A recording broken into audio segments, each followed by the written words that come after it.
Hello everyone! My name is Joanna Kustra and today I'm hosting a webinar about the colors and more specifically on how to use color harmonies in your photos and how to develop a unique color style in your photography. First of all, many thanks to the BenQ company for organizing it. Originally, I did this webinar in Polish, which is my mother tongue, and since I had a great feedback, so we thought to run it for a bit bigger audience. You've probably seen this picture of beautiful Saris advertising this webinar, and it was there for a reason.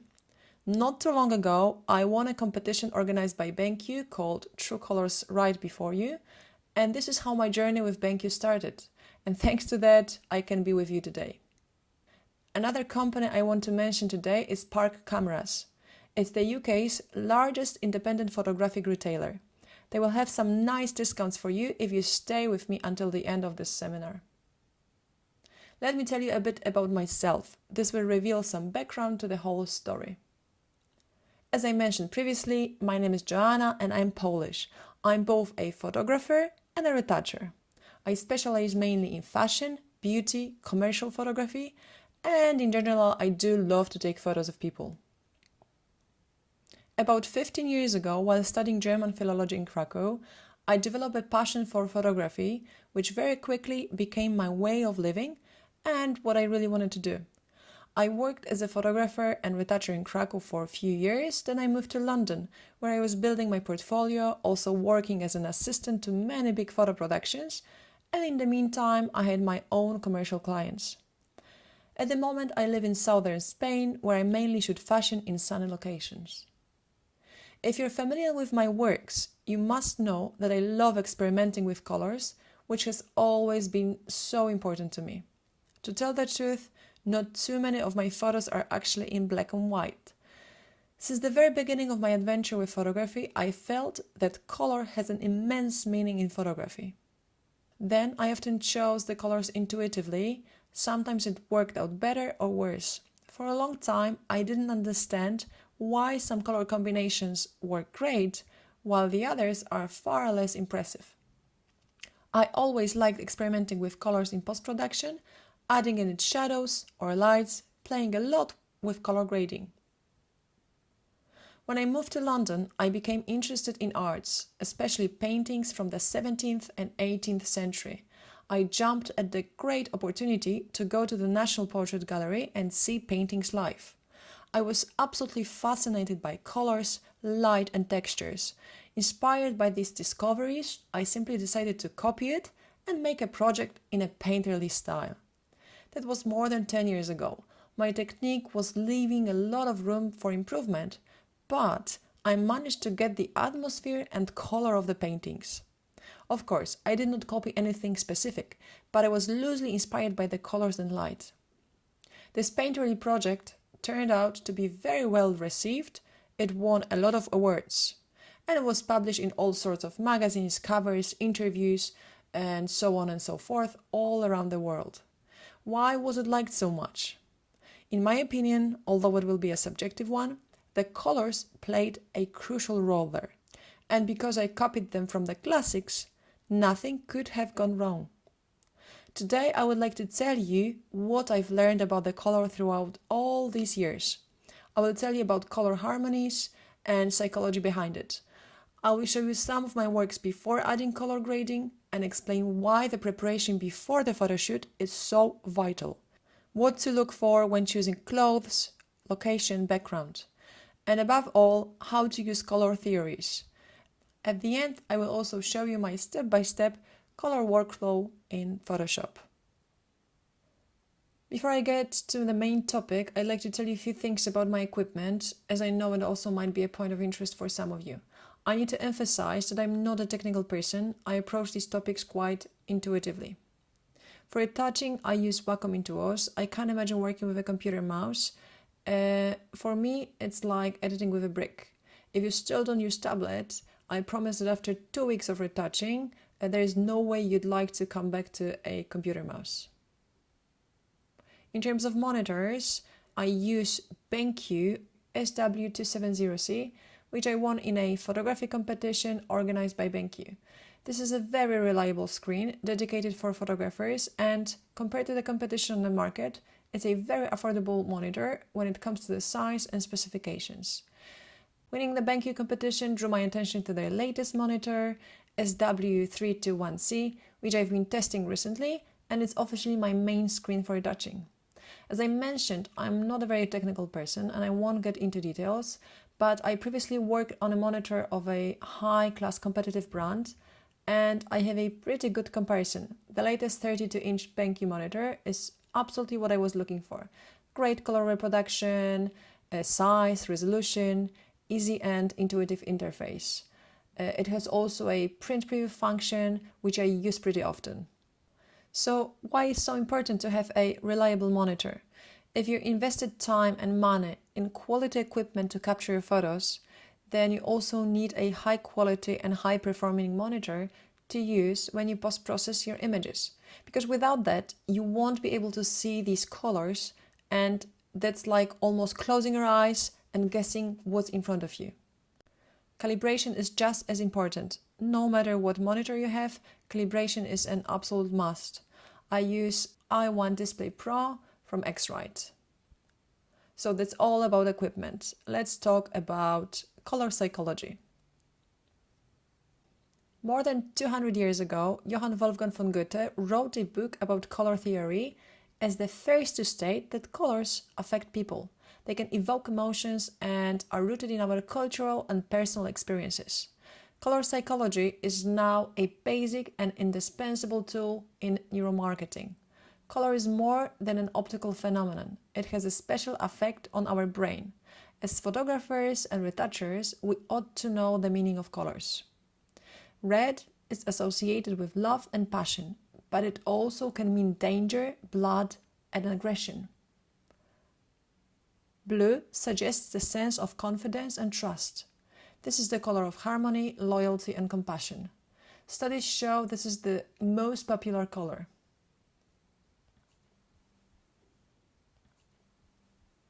Yellow represents both good and evil, optimism and jealousy, understanding and betrayal.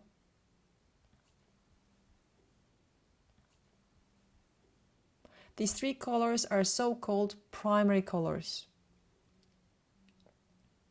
Green is associated with health, nature, freshness, and peace, but also it conveys feelings of jealousy and envy. Orange reflects emotions and warmth. It is connotated with fun and youth. Purple has a calming effect, but it also means fantasy, science fiction, mystery, and things unattainable.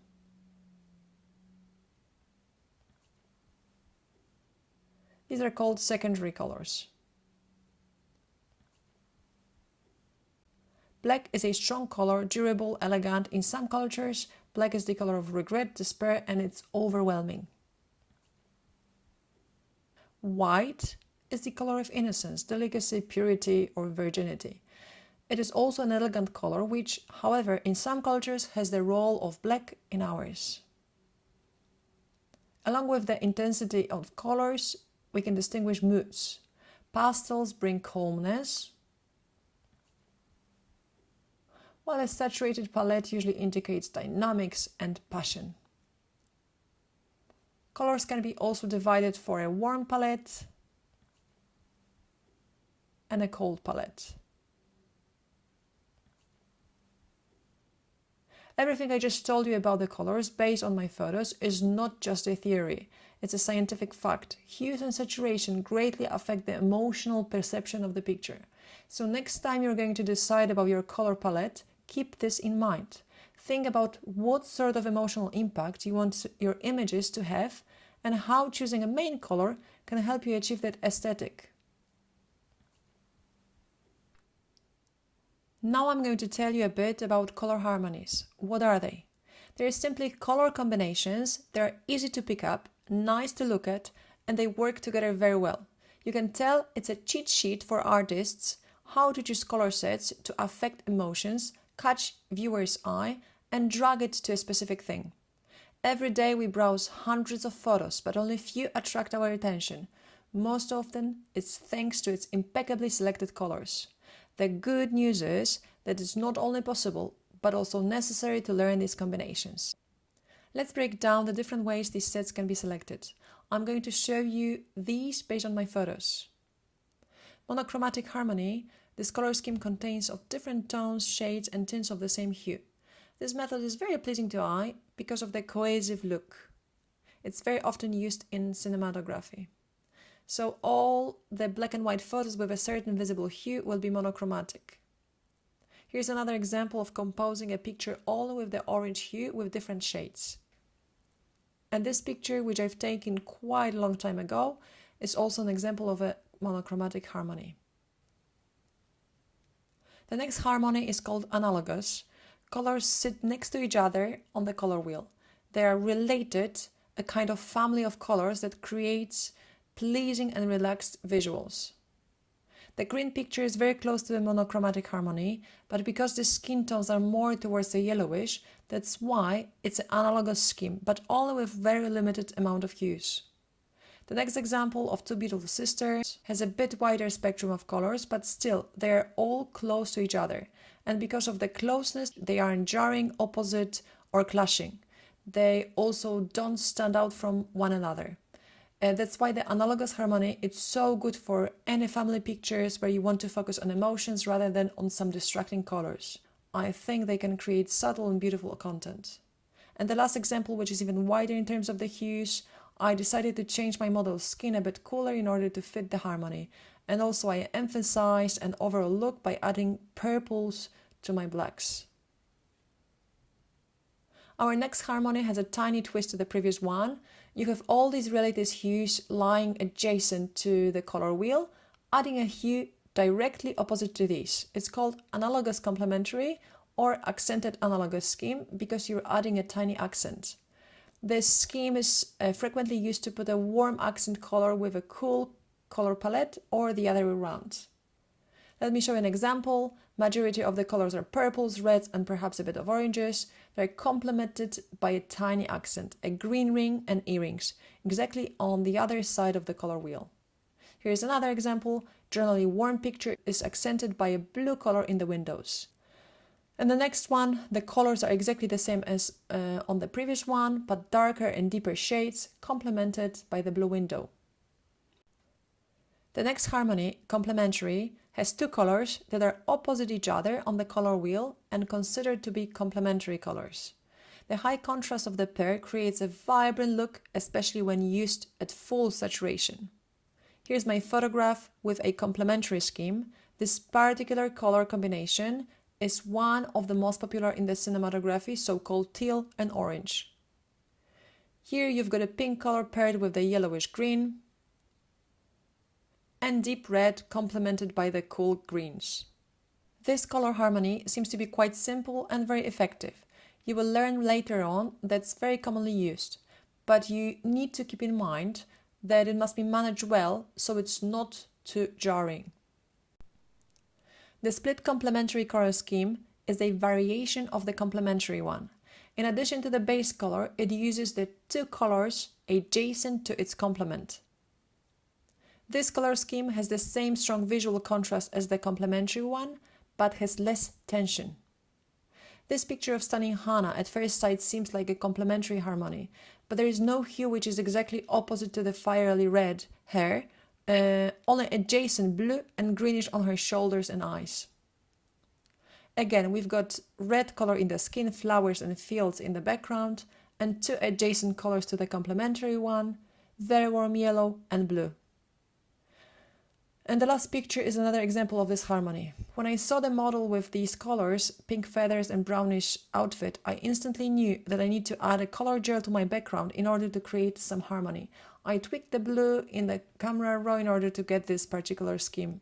The split complementary color scheme is often a good choice for beginners because it's difficult to mess up. Triad or triadic uses three colors that are evenly spaced around the color wheel. This harmony tends to be quite vibrant, even if you use pale or unsaturated versions of hues. And here's an example. You've got blue everywhere, which is accented by two colors evenly spaced on the wheel, yellow eyeshadow and deep pink lips. Next one, there's also three colors evenly spaced: red, very warm green, and blue. I'd say it's a vibrant mixture. And the last one, an everyday makeup. Again, you can see three colors evenly spaced on the wheel. Double split complementary scheme consists of two pairs of complementary colors forming an X on the color wheel. Here you can see blue with its complementing pair orange and yellowish green with a purple hue. This complex color scheme provides a lot of contrast in color while still blending harmoniously. I will show you three examples from the same shoot. Here is a picture where you've got all these four colors present. I enhanced a bit purple hue in the shadows, and it's nicely complemented by all the greens, and another pair is orange skin with the blue hues on the picture. Double split complementary color scheme is very commonly used in the fashion industry. Here is another example from the same shoot, again, orange with blue and purple with green. If you don't have specific hue in the picture and you need it for your harmony, then you can just add it and create it for yourself. I will show you later on. And the last one, again, four same colors, but with different proportions. In comparison to the two previous shots, I didn't have any purple hue present on the scene, so I added it in my shadows. That's why all the pictures, even if I took them in different locations, they've got a very similar feel. Also keep in mind that these color couples can be moved up and down the wheel as long as they keep its complementary companion. And also you will find some other names for it, like quadratic, tetrad harmony, because they will create some shapes on the wheel out of these four hues. But the idea is always the same. I prepared also one more harmony to show you, which is not that popular, and you'd usually see it in the nature rather than portrait. It's called dyad color harmony, or dyadic. It consists of two colors which are quite close to each other, but separated by one or two hues. Here's an example of greens paired with the oranges, so there's no yellow hue in between. Orange hues paired with an accent of very warm green. And here you can see pink and blue. These are basic color harmonies. Keep in mind that there are no good and bad ones. However, if you're a beginner with the color theory, the rule of thumb is the less is better. So perhaps start with the ones consisting of fewer sets of colors combinations and build it up while you're more confident. So we've got these ready-made solutions for neat composition. Sounds easy, right? So let me complicate it a bit. There are two more things to remember while using color harmonies. The concept is that our eyes can recognize the relationships between the colors, and if the relationships are organized, the scheme looks consistent to us. The problem is that this method only speaks about hues, and color is so much more than a hue. For example, these three rectangles are exactly the same hue, but your eye recognizes it as a different color. And here's another example of the same hue, but again, it seems like three distinct colors. Now take a look at all these photos. They all consist of two colors, blue and orange, or so-called teal and orange. The thing what differentiates them is saturation and brightness of these two hues. So sometimes when we see, let's say, a brown color, it's not necessarily obvious for our eyes that you're actually dealing with an orange hue. What I want to say is that in order to have a certain harmony, you don't need to have very saturated and bright colors. Sometimes only a small tint in black or whites of a certain hue will make a harmony. There are ways to check the exact colors, what you're dealing with, and I'm going to show it later on in Photoshop. But here's a preview of our colors here. There's also another thing to remember while using color harmonies: optical weight of the colors. Let me visualize that. During my previous webinar with BenQ, I color graded this photograph, which I took during my workshops in Spain. There are four main colors, and they create a double complementary harmony, or so-called quadratic color scheme, because their colors are evenly spread on the wheel.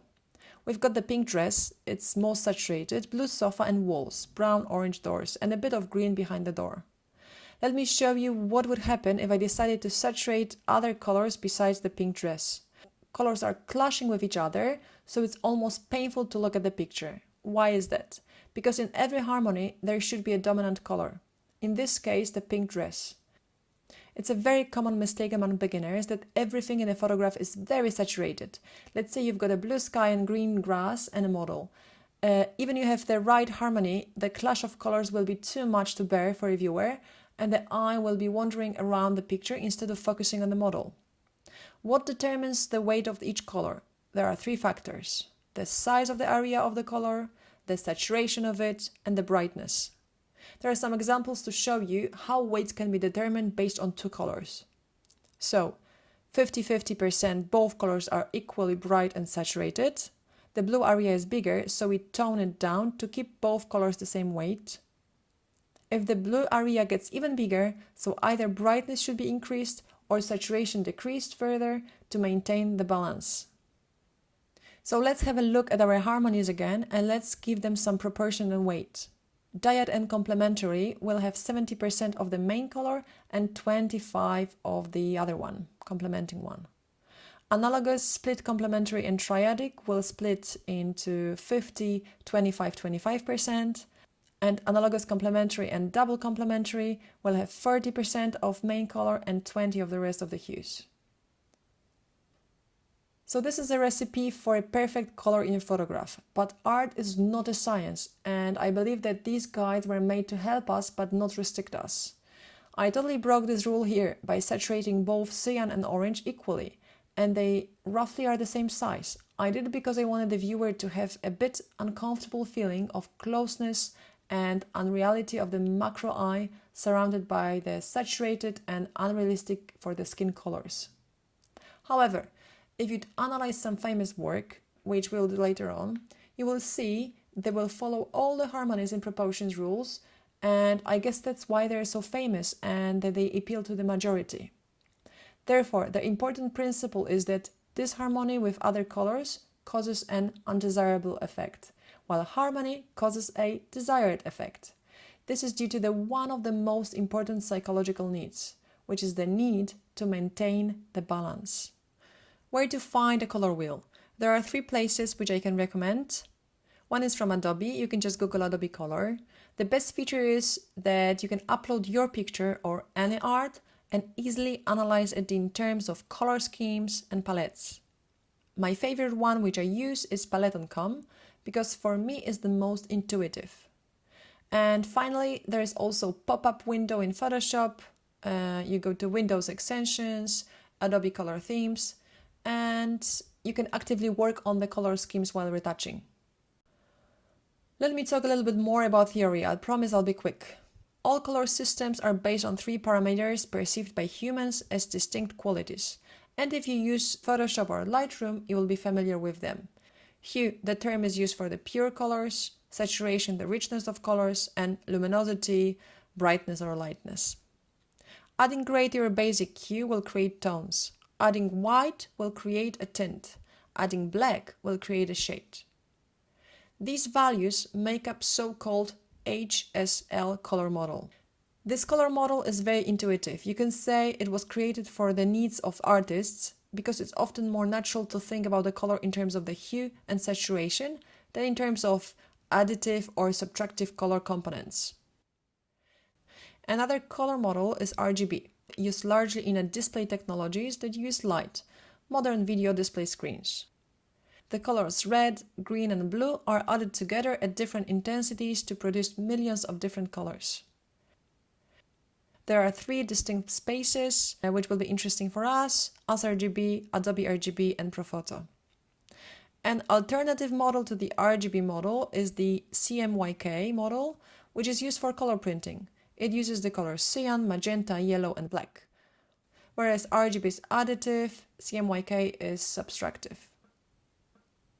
And there is one more which I wanted to show you, LAB. This color model has a range of what human eyes can see. So its scope, so-called gamut, it's larger than either RGB or CMYK. Experts estimate that we can distinguish perhaps as many as 10 million colors. These millions are part of so-called gamut, which represents the complete range or scope available in a certain color space. Each color model will have its own gamut and its limitations. Obviously, there are more models than these I showed you, and if you want to explore this topic deeper, you can find quite a lot of information about it, which I'd say is closer to physics than to art. And why do we need to understand the concept of color models as photographers or retouchers? Let me explain it this way. Have you ever worked on some photograph for a long time? You perfected your colors just to realize that while you posted it on social media, the colors look washed out and desaturated in comparison to your original photo? Or perhaps your client asked you to print out a photograph and on your screen it looked perfect and vibrant, and while printed, the colors were kind of different and they disappeared. That's exactly what color management is all about. It's essentially the process of controlling the way colors are represented across various devices, such as cameras, computer monitors, and printers. We don't necessarily need to understand everything, but some of it is a must. There are a few stages where you need to choose your color space. First of all, there's your camera. I shoot both on JPEGs and RAW files at the same time. That's why my color space in the camera is sRGB. This chosen color space applies only to JPEGs, which I'm using as my previews for my clients, basically only for their selection. And in that case, it's better to keep the color space smaller and dedicated to the web browsers, as hues will be more vibrant. The RAW file is not yet color specified. I will choose it later when editing. There's also a profile in your camera, and most of the people will work in Adobe Standard, and it's absolutely fine. Just keep in mind then if you do any type of product photography and when you use more than one camera, you will want your colors to be consistent, and then you need to assign your own profile. And that's what X-Rite Color Checker is all about. Color Checker helps you to bring the colors from each camera to the same basic output and starting point. Another stage is your monitor. If you're serious about photography, you need to have your monitor calibrated. Ideally, you work on a screen which is dedicated for photographers, and its working space is Adobe RGB, which allows for stronger saturation, in particular of green and red. The whole series of SW BenQ monitors will work in this color space, so you can see all these details. Next stage is your working space in Adobe Photoshop.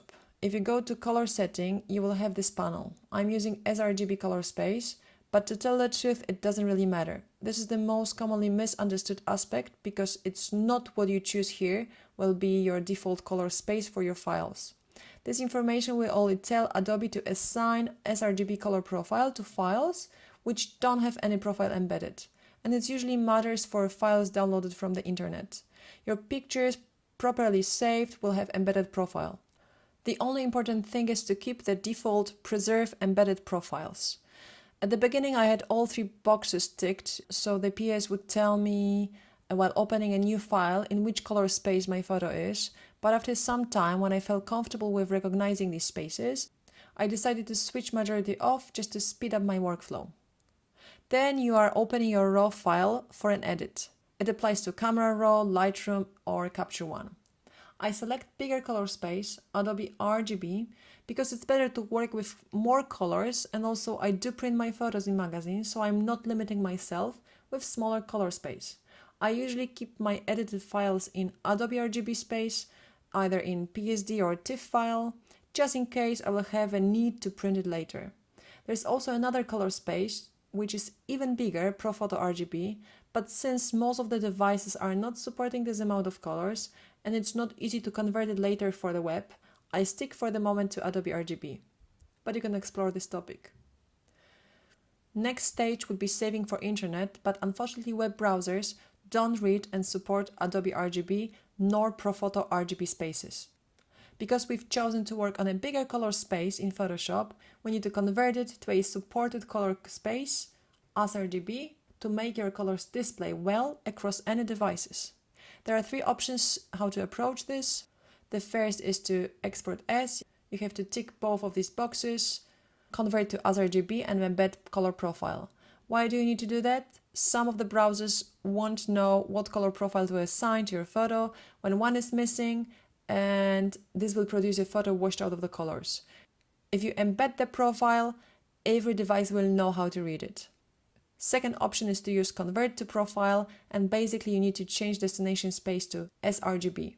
But when you're saving file with the command save as, do remember to tick the option embed color profile. And third option would be to save for web, and also these two squares should be ticked. This is exactly how I do it, and it works perfectly. But as I said, there are other options to do that. For example, if you never print, you can easily work with only sRGB color space to avoid all these mismatches and conversions. Obviously, it's a tip of an iceberg in terms of the color management. This topic could be easily a whole session for a webinar. Are you still with me? Okay, so now let's talk about the different thing, color relativity. One of the hardest properties to understand about color is that it changes depending on what it's next to. Our perception of color is relative without a reference. You can see the same orange square. It looks different depending on what colors it's surrounded by. The orange on the left looks darker and less saturated, while on the right it's lighter and warmer. Next example is even more prominent. Both squares are obviously the same hue. Here you can see a face close up. On the left hand side, saturation seems to be fine, while on the right side, surrounded by cold colors, skin appears oversaturated. And talking about the skin, I need to clear something out, as during my workshops I'm being asked these questions quite a lot of times.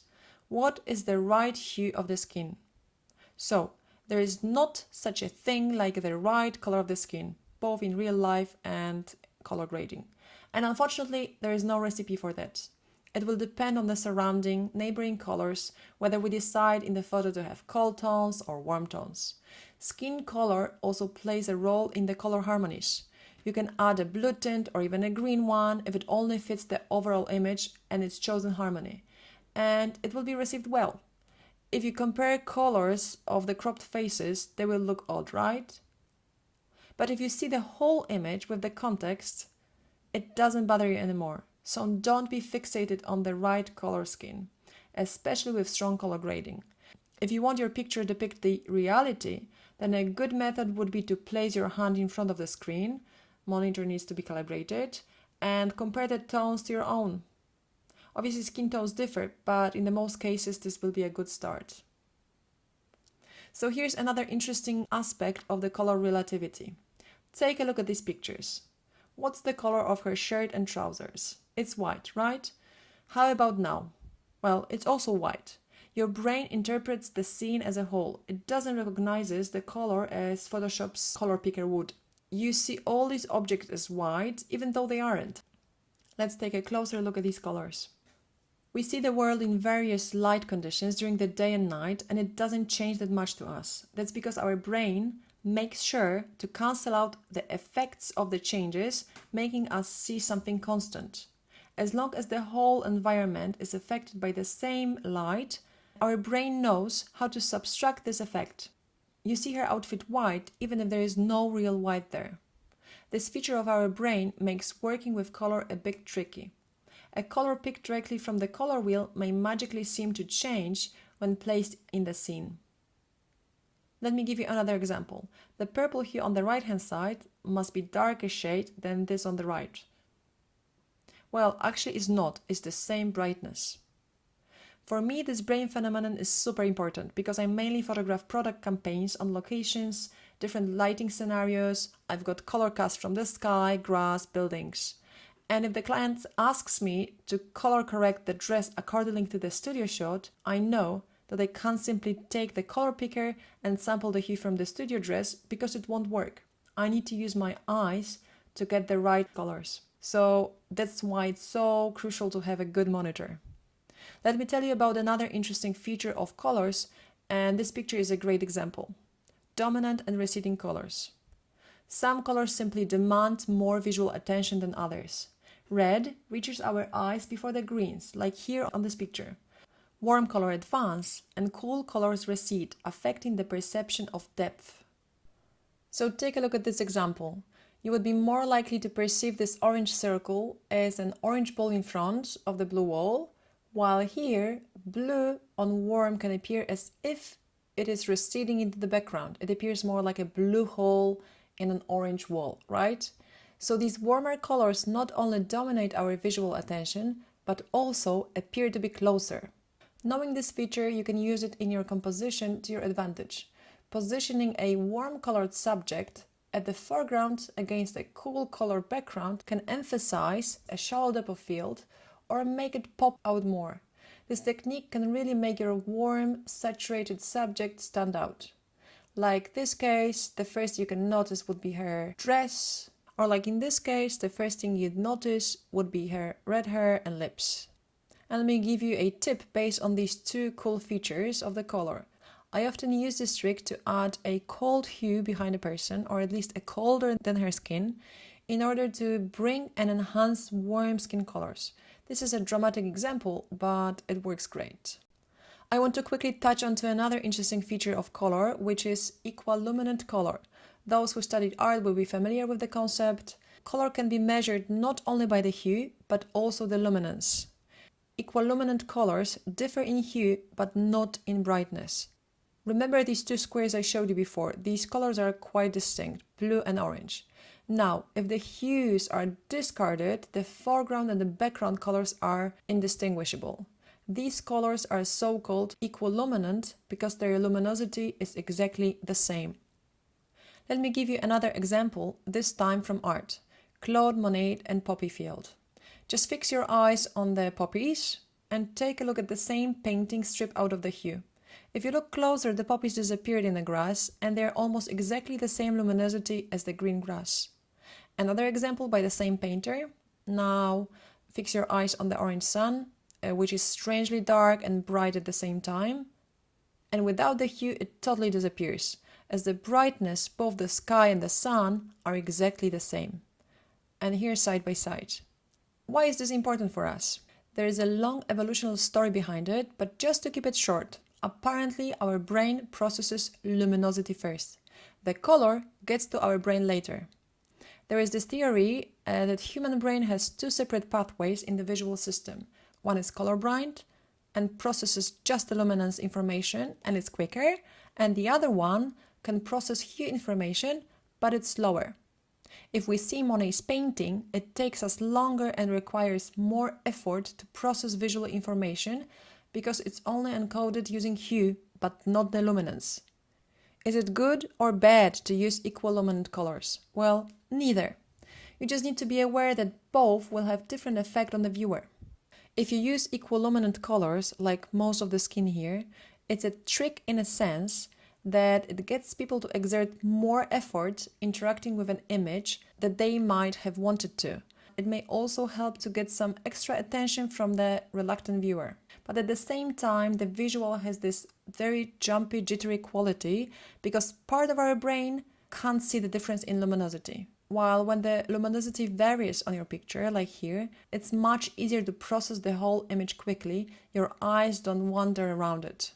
Surprisingly, this knowledge also helps you when you want to shoot in black and white, as apparently viewing the scene in color only distracts your eye.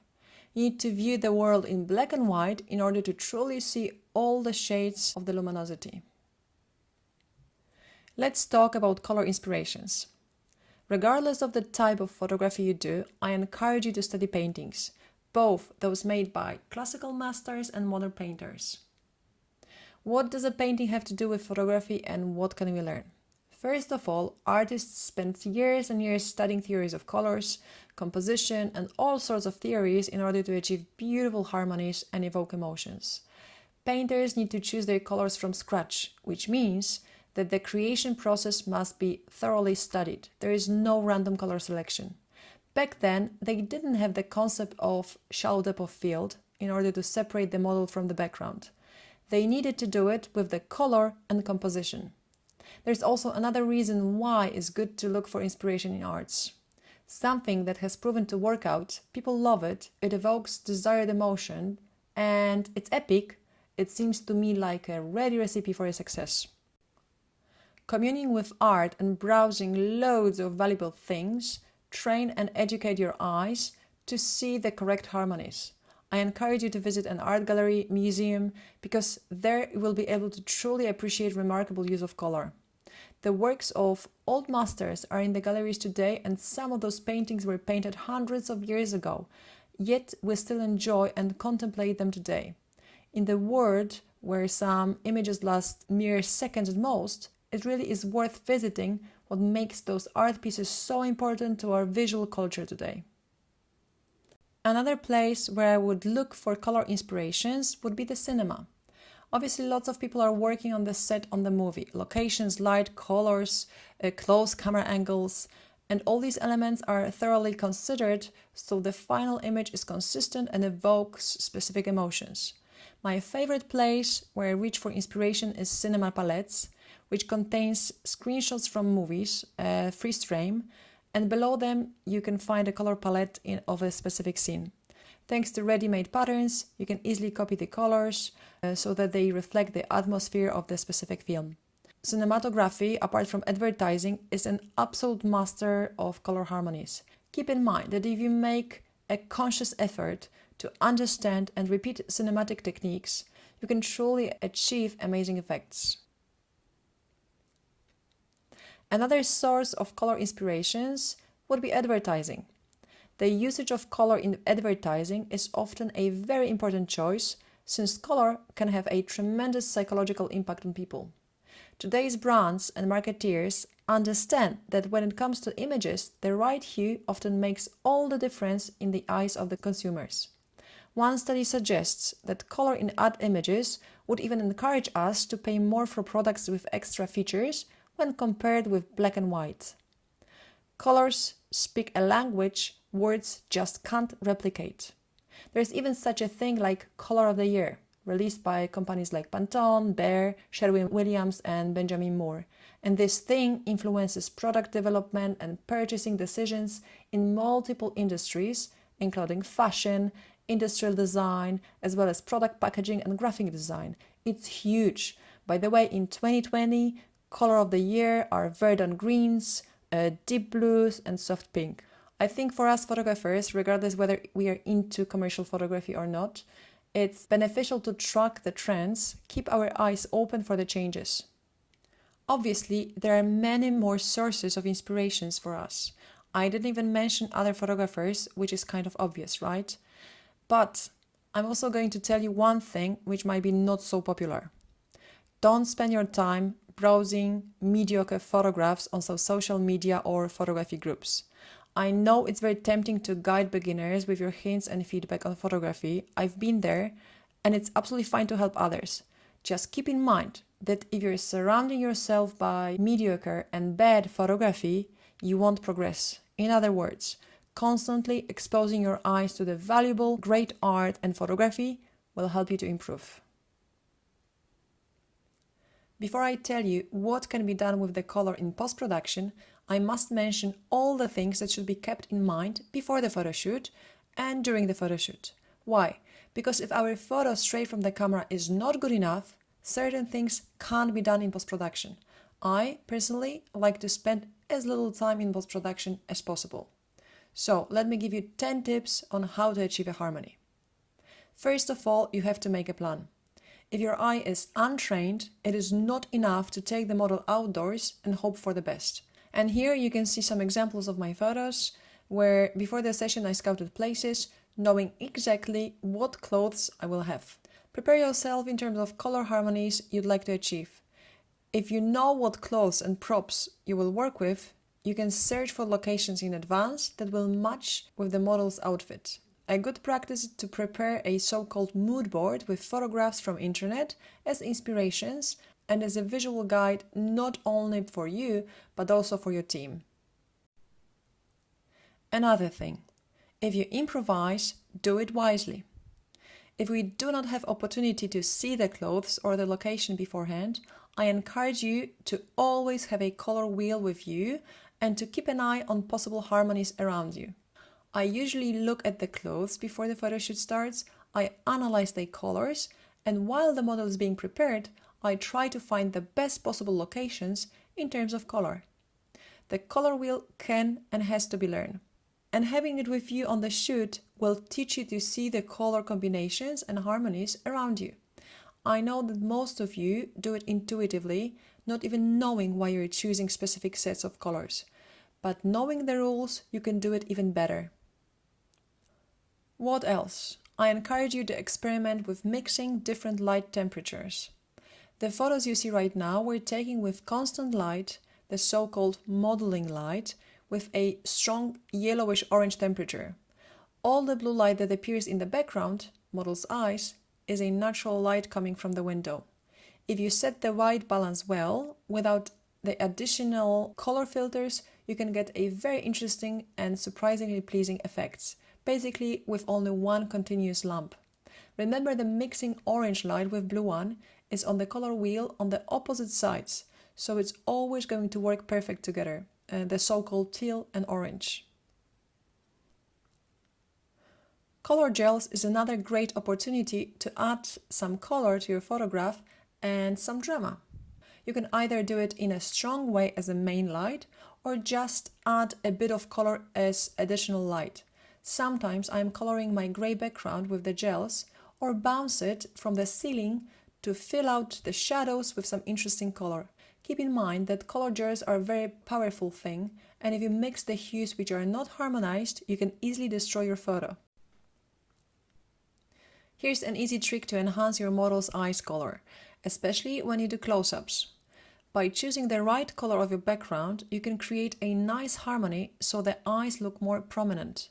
So either select the same hue or go totally opposite on the color wheel, which will nicely complement the hue of your model's eyes. This works the best with the brighter eyes. If you plan to do a photo shoot outdoors, make sure you choose the right time of the day, depending on what you want to achieve.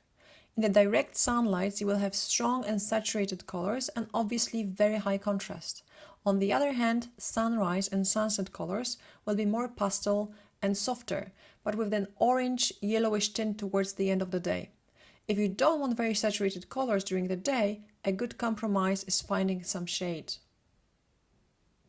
If you're shooting indoors and you've got only neutral color backdrops, you can easily change its hue while developing from raw file. All these pictures were taken without any color gels on gray, white and black backdrops. People are often asking me, where do I get these color backdrops from? The truth is, these were photographed on neutral colors or even on plain white wall. There is one thing which I need to add here. Remember that there is never pure gray or pure white or pure black on the photo. It will always have some coloring, and do use it to your advantage while choosing a harmony. Why not give a slight tint of cyan to your background if you've got a redhead? Background is such a big area and it's often forgotten by photographers. If you've got a plain photo with not much color, add textures. My favorite type is bokeh and all sorts of lights and glares. You can do it either on the shoot, holding some crystals, pieces of glass or prism in front of your camera, or you can buy a great set of special crystals from Lens Babies or add it in post-production. Take your camera during the night to the city, snap some blurred pictures of interesting bokeh and add it as a layer to photo with the blending mode, overlay, screen on others. It's good to have your own texture library. Team up with makeup artists and try shooting some bold and unusual makeups. Make sure you work with someone who knows how to pair the color though. Makeup artists are usually trained on the color theories. Find some makeup school in your area and look for creatives eager to build their portfolios and cooperate for free. But consider that paying for a professional makeup, even when we do testing, it's an investment in quality of your portfolio. And the last thing, in most of the cases, the simpler the better, especially when you're a beginner, because unskillfully mixed colors will simply break your picture. If you have an influence over the choice of colors of clothes, the safest ones will be beige, white, general neutral colors, because any color on the photo set will suit them. Patterned and colorful clothes will work best on solid color background. Shooting outdoors, I often look for a background color that also appears in the model's outfit, or as a complementary color, so exactly on the opposite side on the color wheel. And even if you shoot with their very shallow depth of field, separating model from the background, do keep an eye on any distracting colors in the back. They might take away the viewer's eye from what is important. Just to sum things up, I gave you 10 tips on how to be better with managing colors before and during a photo shoot. It might be a bit overwhelming for some of you, and at the moment it seems complicated thinking about all these color harmonies and elements. But I promise that if you take a color wheel, study it, and plan a small photo shoot based on each of the harmonies, You will soon discover that everything goes into the place. Practice, practice, and once again practice. Guys, how are you so far? Are you still with me? I hope you are, because there is still more to come. Do ask your questions in the meantime. I know I'm speaking quite quickly as I want to squeeze as much as possible in this 1-hour seminar. If you missed something, do not worry, there will be recording of this webinar sent to your email. So let's move to the topic that's probably interests you the most. Color correction and color grading are an integral part of post-production. Color correction refers to adjusting white and black levels, exposure, contrast, and white balance to give you an image with accurate, unprocessed seeming colors and to create visual consistency for a series of photographs. Color grading, on the other hand, is a creative process. It allows you to add a mood, atmosphere, and above all, emotions to your photos. This effect can be super extreme or very subtle. I will show you now some of my photographs before and after color grading, and I will try to explain as good as possible why I went for this specific color mood. Because keep in mind that this can be a very personal thing, and what is attractive to me might not be your choice, and the other way around. So here's a picture which I've taken during my workshops in Spain, and on the right, before any color grading, or actually before any retouch. Why did I decide to make the photograph warmer? You can say that it was my personal choice, so-called style and sense of aesthetics, but it is very possible that if I was color grading on another day, I would have gone completely different way. But I will try to describe my way of thinking as precisely as possible based on the color wheel. You can see here on the original photo, and the color wheel is showing you all the present colors. At the moment, we mainly have cold and warm greens in the dress and the background, a pink shade of skin, and yellow elements of this gold leaf looking like an oatmeal makeup. And when we analyze the color wheel, we have actually a quite nice harmony, a triad. You could change slightly the hue of yellow and enhance the pink shade of her skin, and this photo would be correct in terms of the harmony. But I decided that the skin tone is too cold for me, and looking at the pose and intense look from the model, it felt to me that I need to warm up the colors so the overall image will be more friendly. Remember about the theory of colors, right? So let's see what I've changed. On the color wheel, you can see that I complemented all the greens in the dress with much warmer red hue on the skin, so we don't have a cold pink anymore. I added green in the background, so it's definitely a dominant color. I enhanced golden leaves, aka oatmeal, and added a purple color to directly complement the yellow. So I've created two complementary pairs, and this scheme is so-called double complementary or quadratic harmony. So where is this purple, you might ask? Here's a preview of separated hues on my picture, and you can clearly see that in the shadows, in the hair, and overall, I added purple shade only to my blacks. And that's exactly how color harmonies work.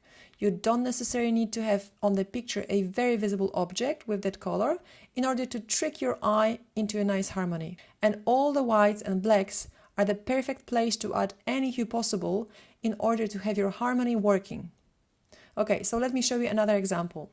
So here's after color grading, and here's before. And again, let me break down existing colors. You can see red, orange hue, very dark blue, green behind the windows, and a bit of yellow in the model's top. If you look at the position of the hues on the wheel, you just need to push them this way or the other to get a nice harmony. Can you see that?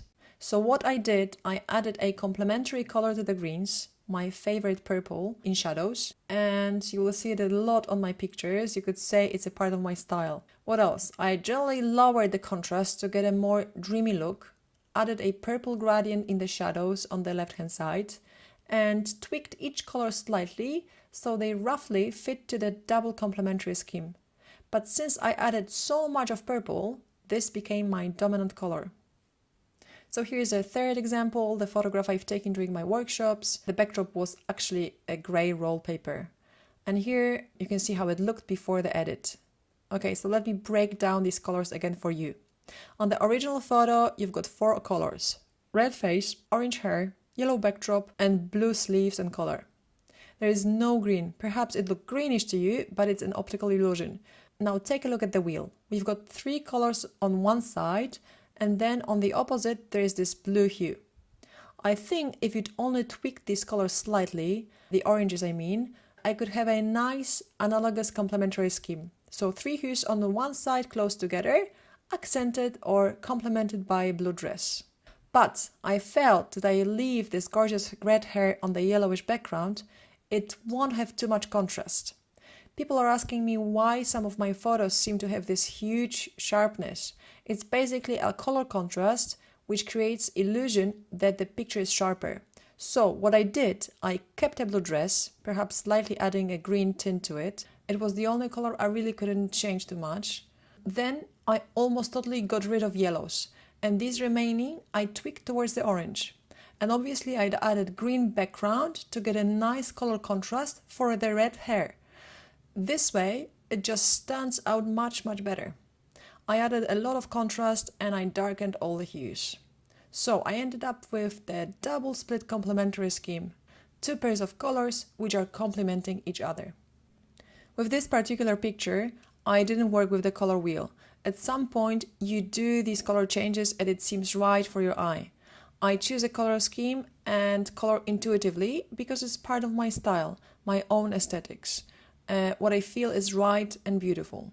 So, what is your own style and how to achieve it? First of all, you have to answer the question, what color schemes and what colors do you like? Do you prefer muted soft combinations or strong and contrasting ones? Remember that there are no good and bad harmonies. The fact that we pick specific colors over the others is because of our intuition, aesthetics, experience. But what if you don't know what colors to choose and where to start? Well, I encourage you to study photos of other photographers in terms of the color palette, saturation and harmonies, and decide what you like and what you don't. And just try to emulate that. You have to take their photos under the magnifying glass, study how they choose colors, and just consciously practice it. One of my favorite photographers is Annie Leibovitz. Notice that she mainly uses green, gold, oranges, and this green tint to her photos is a recurring theme. Whoever does her retouching is not afraid of the greenish skin and shadows. Remember when I told you that the skin can be and should be actually part of the whole harmony? She obviously uses also different colors and schemes, but again, it's usually very monochromatic, like blue one with Penelope Cruz and Woody Allen. I absolutely adore her works. The fashion photographer Stephen Klein has a completely different style. He chooses very saturated and bold colors, usually those that are on the opposite side of the color wheel, strongly contrasting with each other. But even if he mixes a lot of hues at the same picture, they create beautiful harmonies with each other. Do notice all his shadows, blacks and whites, have always some tinge. They are never pure black and never pure white. This is a perfect example of color grading. And here's another photographer whom I admire. Ying-Na Zhang is a photographer who is not afraid to use a very saturated palette, but in combination with softer light, she's somewhere between Annie and Steven in terms of her style. The best way to learn is to emulate and copy a bit. This is how you find your style. Obviously, by saying copy, I don't mean exactly recreating someone else's work. But here is a trap that many beginners fall into. They try to emulate the colors, forgetting about the light. The quality of the light has a tremendous meaning on how your colors will behave. Whether the light is soft like Annie Leibovitz pictures, more defined but still soft like Ying-Na Zhang, or very harsh in Stephen Klein's work. You cannot separate only the color. You need to look at the bigger picture in order to emulate it well. At the end of my theoretical part, I'd love to show you something which should prove my theory that the colors actually play a huge role. Since I'm very passionate about this whole color topic, you can clearly see that, I took some of the most iconic portraits from few artistic fields in order to convince you that this whole thing about harmonies is actually a thing. I don't have any degree in arts, and unfortunately I won't be able to tell you why or how, but I will show you what I discovered and let you decide for yourselves. I don't even need to introduce you to this lovely lady and her painter, as I know as a fact this is the most well-known portrait ever taken, well, painted to be exact. Leonardo da Vinci painted this portrait of Mona Lisa a half-century ago, and it's still absolutely epic. Unfortunately, we can't exactly be sure how the colors looked 500 years ago, and they obviously faded. Since it's such a precious painting, no one ever took risk to restore it, but they did a digital restoration, taking into account many factors, and they think this is the closest to the original version. As I said, I'm not an expert, I'm going to show you only this. Colors. Can you see it? It's a classical complementary scheme. Neat, isn't it? Then here is this photograph done for National Geographic by Steve McCurry, and it's another example of an epic portrait. In terms of the colors, it's a masterpiece. It's so simple, but so effective. You can find a lot of analysis why this picture became iconic, and I don't have time to go deeper into this, but only look at the colors. Bum! Another beautifully executed complementary harmony.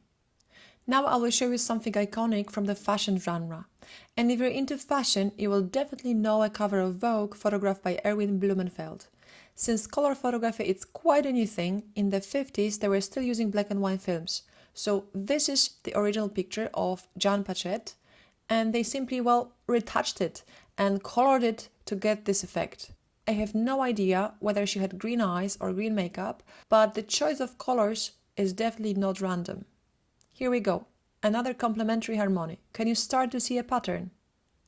But just to prove that the best portraits don't come only in the complementary scheme, I dissected for you a few more. Annie Leibovitz, a warm and intimate portrait of mother and daughter, analogous scheme. Very typical of Annie. Here is a beautiful shot of Kate Moss, and it's remarkably executed by both makeup artist and the photographer Mario Testino, a double complementary harmony. Girl with the Pearl Earring by Vermeer, you can see analogous complementary or so-called accented analogous scheme. Here's another amazing photographer worth following, Tim Walker, and a complementary harmony, but this time very soft and subtle. Again, Annie Leibovitz with stronger colors and absolutely spectacular palette, obviously a complementary scheme. I hope this gives you a proof that color has an immense meaning in visual art. And in front of us, there is a ready recipe, and if we only follow it, train our eye to see these harmonies, learn to apply them, we will succeed. I think it's absolutely phenomenal. And this is all what I wanted to show you in my theoretical part. Or shall I say, this is all what I've got time for, as I could talk about this topic hours and hours. I hope you enjoyed this part as much as I did preparing it for you. Do not worry if you didn't catch or saw everything. This webinar is recorded, so you will be able to rewatch it later and analyze everything I have shown you. You can clearly see that I'm very passionate about this topic. You've seen around 300 slides that I prepared for you. If you liked it and you want to support me, please follow me on social media, share your feedback, attend my workshops, or book one-to-one virtual session if you want to work on something specific. In the meantime, I'm waiting, guys, for your questions. If you stay with me until the end, our partners BenQ and Park Cameras will have something special for you. So now let's move to the second part that will focus on applying the theory in practice while working in Photoshop. Are you excited? Great!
The short video you've just seen I showed you for a reason, because the photograph we're going to color grade today comes from these workshops, so you had a glimpse behind the scenes. First of all, let me show you how to extract these colors so we know what hues we are working with. You need to create a 50% gray layer, the same one as if you were going to do the dodge and burn. So 50%, I'm changing my mode to luminosity, and I can see all the colors on my picture.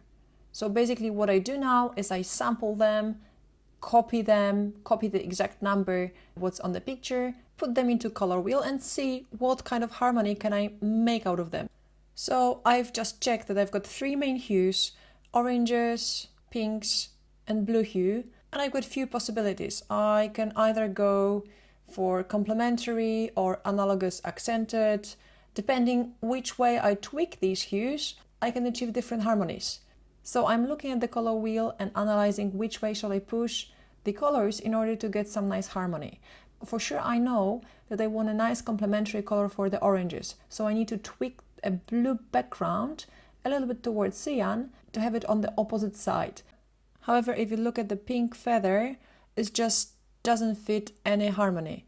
I could either add some greenish yellowish tint to, let's say, the headpiece to create complementary for the pink one, or what I'm probably going to do, I'm just going to push this hue towards the red to create on one side analogous scheme, so all the warm colors close to each other, complemented by the cyan background. Now let's open the picture in Camera Raw. I'm usually editing pictures one by one, however the same rule will apply in Adobe Lightroom and Capture One. So what am I doing here? Since this picture doesn't need to have the right color balance, I'm tweaking all the bars accordingly to my taste, and I'm doing it visually, whatever looks right to me. I'm making sure I will recover all the information in the highlights. I will go through all the visible colors and tweaking them this way and that way in order to fit them into the harmony. If you want to do some big color changes, so some dramatic hue changes, let's say from the blue background to the green one, this is the best stage to do this, as your raw file has a lot of information and you shouldn't have any problems with so-called color bending on any big surfaces. So as you can see, I will try to tweak roughly all these colors to the analogous complementary scheme, warm tones close to each other and cyan background exactly on the opposite side. I often also do split toning. It's a nice tool to separately add a color to your highlights and to your shadows. By holding a shift key, you will have a preview of where is it going to go with the color. I may perhaps add some warm tone to my highlights. However, I feel that whatever I add here to my shadows will also affect the backdrop because it's quite dark. There is also this calibration panel where sometimes I'm tweaking these bars this way or the other. One of my cameras tends to have green cast, so this is the place to correct it. As you can see, you need to tweak all these colors accordingly to your chosen harmony. And in most of the cases, I'm relying on my eyes and monitor.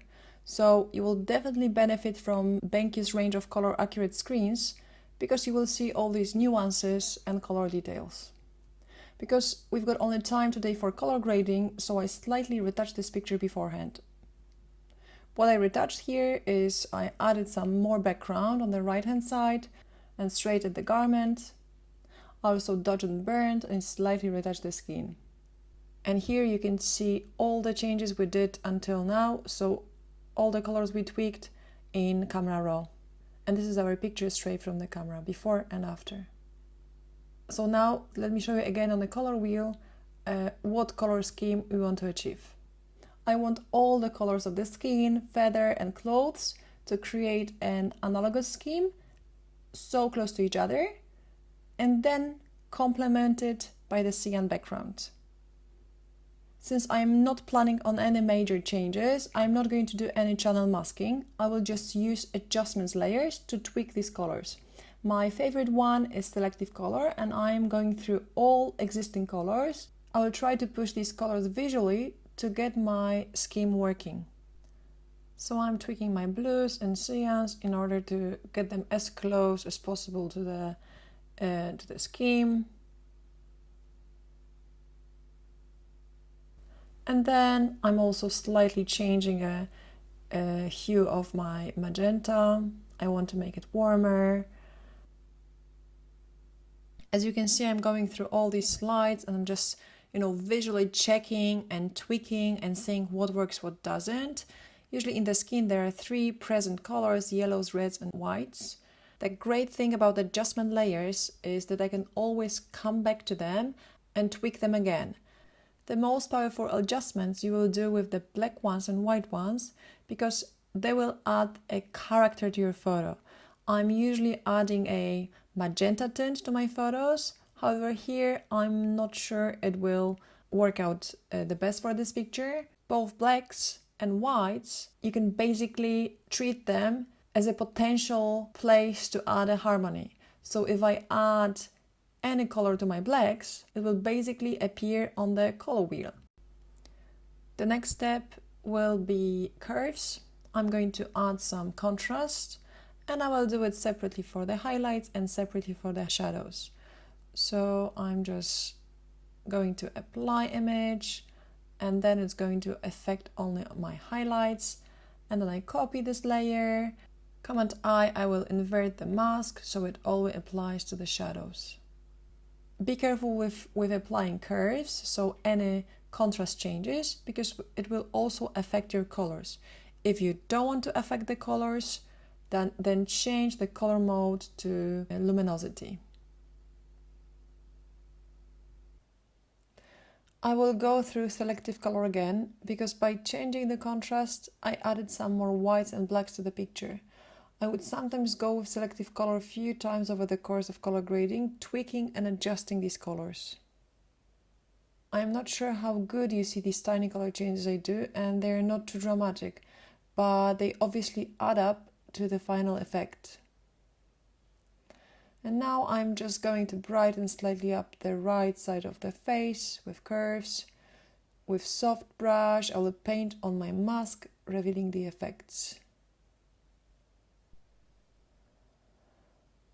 Again, I want to see my magentas, reds, and perhaps yellows and see what else I can do there.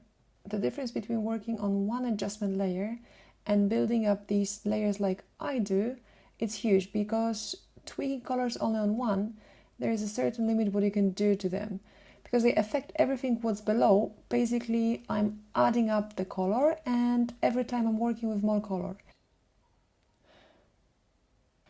I'm doing everything very quickly as I know our time is limited and I want to show you the whole process. And in the meantime, I can see that my adjustment layers are piling up, so I will create a group for them just to keep things tidy.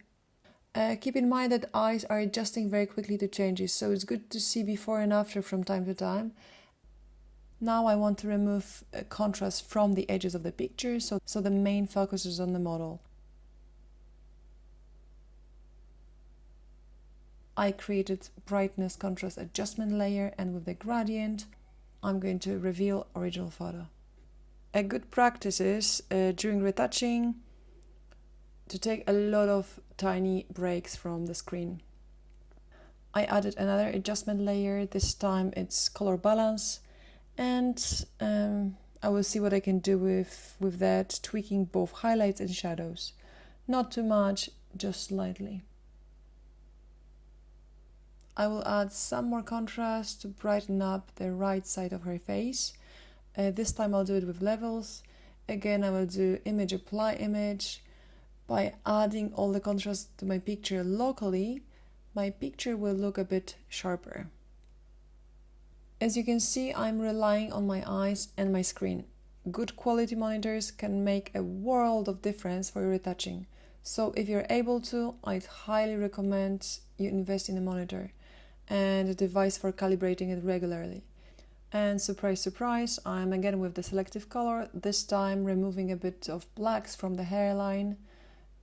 So I'm just pushing it towards the left with the soft brush and low opacity. So let's see before and after all the changes. There's a couple of things I still want to do, mainly darken and adjust the color of the yellowish hairpiece and adjust the garment also locally. And I will do it again with a selective color. So I'm tweaking reds and yellows, Control I or Command I to hide the effect under the mask. And then with the soft brush, I'm painting the areas where I want to have the changes applied. And obviously the good thing is that working with adjustment layers, I can always come back and just tweak them again.